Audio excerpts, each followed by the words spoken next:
Hey everyone, this is Frugal Panda here with just a quick review unboxing of a Temu haul I just got. I'll be doing a more in-depth video of this in the near future of each one of the products I actually got, but I want to show you actually what it looked like, what I got. I want to get some more travel accessories, and I'm a big fan of battery packs. So I ended up getting two battery packs.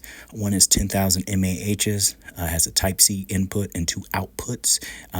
It's green in color. The other one, this one right here, is a compass-enabled solar-powered power bank with LED lights and two USB ports. It's 20,000 mAh's. Now, with that being said, just remind yourself that solar panel at best is going to trickle charge. That's about it. Most of them don't do a lot with that. Here you go. This is something I was highly interested in. This is a 1080p car dash cam I have right here. It has a front and rear camera built onto it, and it records as well as being Wi-Fi. So I got all these in the mail. I'll leave links in the description. I'll do a more in-depth review later on. But I just thought this might be of interest to some people, especially someone who people that have not ever used Temu before.